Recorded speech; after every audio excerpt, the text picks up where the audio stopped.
Wakati ambapo soka likiwa linaelekea katika harakati za mwisho kumaliza msimu mwaka 2024-2025 hapa nchini Tanzania, mambo kadhaa yameendelea kutokea ambayo yametuacha tukiwa na maswali makubwa sana ambayo ni ngumu sana kuyapatia majibu, huku hali ikionekana kutulia, hususan kwa wale ambao wanajitanabaisha kama wanaharakati waliokuwa wanapigania baadhi ya mambo fulani katika ligi kuu Tanzania bara. Yote kwa yote ni kukaribisha kwanza tuweze kutazama mambo kadha wa kadha yanaendelea katika uga wa kimichezo.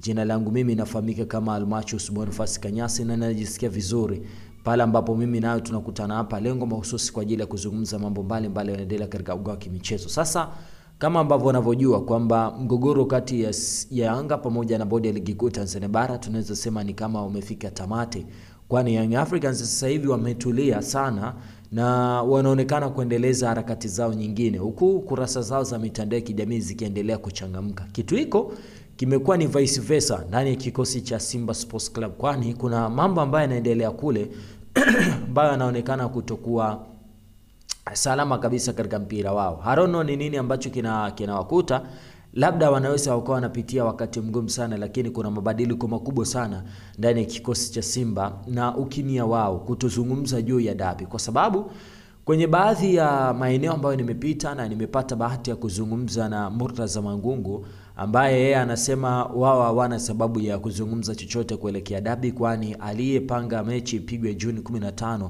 ndiye ambaye amepanga tarehe ya Juni 25. So wao kama Simba hawana sehemu ya kutunisha msuri kwa mamlaka, zaidi tu ya kutulia na kuangalia ni nini ambacho kinaweza kikawasaidia kwa siku za hivi karibuni, na harakati nyingine ambazo zinastahili kuendelea ziendelee kama zilivyopangwa pasipo kuingia kwenye migogoro ya aina yoyote na mtu yoyote ule. Haya ni moja kati ya mambo ambayo wapo ambao wana Simba wamepongeza huo utulivu ambao ndani ya klabu ya Simba wamekuwa kionyesha, lakini wapo ambao wanaonekana kutovutiwa na huo utulivu ndani ya klabu ya Simba kwa hiki ambacho kinaendelea. Wapo ambao wanatamani kuiona klabu ya Simba ikitoa tamko. Je, wao msimamo wao katika hili ni upi, na wanadhani kwa nini Simba wamekubali kwenda kucheza mechi ya Juni 25 pasi kuhitaji kupata ufafanuzi wa aina yoyote ile? Lakini wapo ambao wanadhani Simba amefanya jambo sahihi sana kutulia hivi, kwa sababu kulikuwa kuna tena sababu ya Simba kuendelea kuamsha mapanga, kwa sababu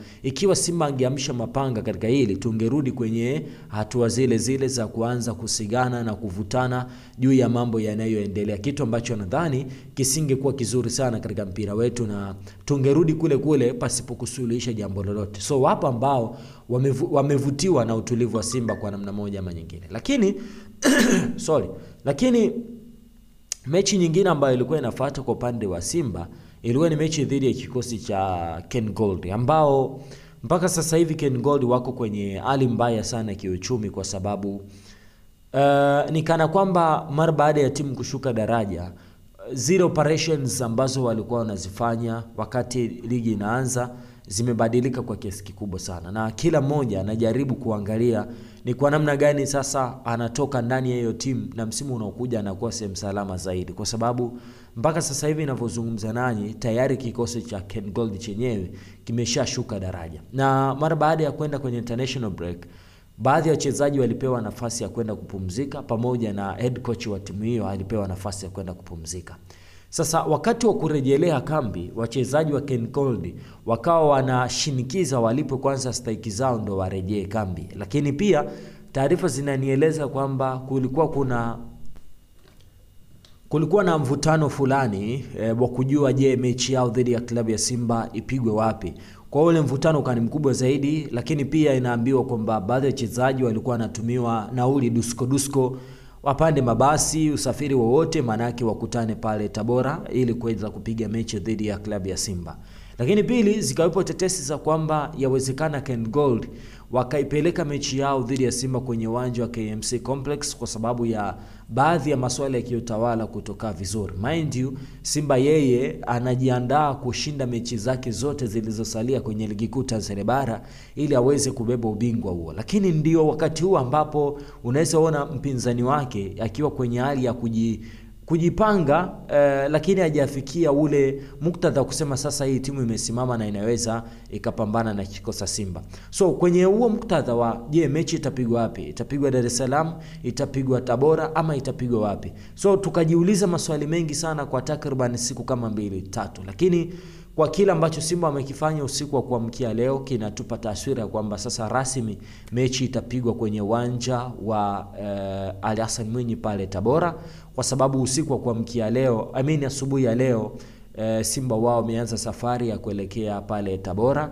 na ni safari ambayo pia Simba hawajatangaza katika kurasa zao za mitandao ya kijamii. Sana tu wamechapisha video kwenye ukurasa wao wa YouTube ambayo inaonyesha baadhi ya wachezaji wakiwa wako safarini kuelekea kule Tabora. Hakuna maneno mengi zaidi. So watu wanajaribu kujiuliza ni nini ambacho kinatokea ndani ya klabu ya Simba, kwa sababu kuna baadhi ya vitu ambavyo vinafanyika sasa ndani ya klabu ya Simba ni unusual. Yani Simba sio kawaida yao kusafiri, usione wanaposti kwenye ukurasa wao wa Instagram. Kwa nini? Kwa sababu Simba wana udhamini ama wana makubaliano na baadhi ya mashirika ya ndege. So kwenye safari hizi za kutoka sehemu moja kwenda sehemu nyingine, lazima iwe ni sehemu ya kufanya promotion ya hiyo kampuni ya ndege ambayo Simba wako nayo kwenye makubaliano. Lakini hawajafanya hivyo. Utulivu ni mkubwa sana ndani ya klabu ya Simba, na kitu ambacho kinawafanya wadadisi wa masuala ya mambo kudhani kwamba inawezekana ndani ya klabu ya Simba kuna kitu ambacho kinaendelea, sio jambo la kawaida. Utakumbuka mara baada ya kikao na Mheshimiwa Rais, kuna baadhi ya watu ambao walianza kuoji juu ya walali wa Hassan Dalali kushiriki katika ukile kikao. Lakini watu utulivu pia watu wameanza kutafsiri katika mazingira ya kwamba inawezekana kuna kitu ambacho kinaendelea ndani ya klabu ya Simba ambacho si kitu cha kawaida. Kitu ambacho si bado naendelea kufanya uchunguzi wa kina ili kujua ni kwa namna gani ndani ya klabu ya Simba wako kwenye hali fulani. Kama ni hali nzuri ama hali mbaya nitakuja nikueleze. Lakini baadhi ya waandishi wa habari hapa nchini Tanzania wao wameanza kutoa baadhi ya taarifa za mwanzoni. Moja kati ya watu ambao nimeona ametoa taarifa ambayo inaweza ikastua mashabiki wengi sana wa kikosi cha Simba ni ile ambayo imepostiwa na Ansibet Raphael katika ukurasa wake wa Instagram siku ya jana, akieleza kwamba ndani ya kikosi cha Simba kuna hali ambayo tunaweza sema ni kama hali ya sintofahamu. Ansibet Raphael alichokifanya ni kuchukua picha ya mwekezaji ndani ya klabu ya Simba na mwenyekiti wa bodi ya ukurugenzi, na huyu si mwingine bali ni Mohamed Dewji. Akachukua bundi, lakini pia pembeni kuna moto. Akasema Msimbazi kuna moto mkubwa, dua zetu ni muhimu, siku zo nyingi mtaelewa maana ya posti hii. So akueleza kinaga ubaga ni nini ambacho kinaendelea ndani ya klabu ya Simba. So kazi yangu mimi ni kuhakikisha kwamba nakutafutia hiyo taarifa, lakini for now lazima ujue kwamba Simba wanaelekea kule Tabora kwa ajili ya kukipiga dhidi ya kikosi cha Ken Gold. Asante, bye bye.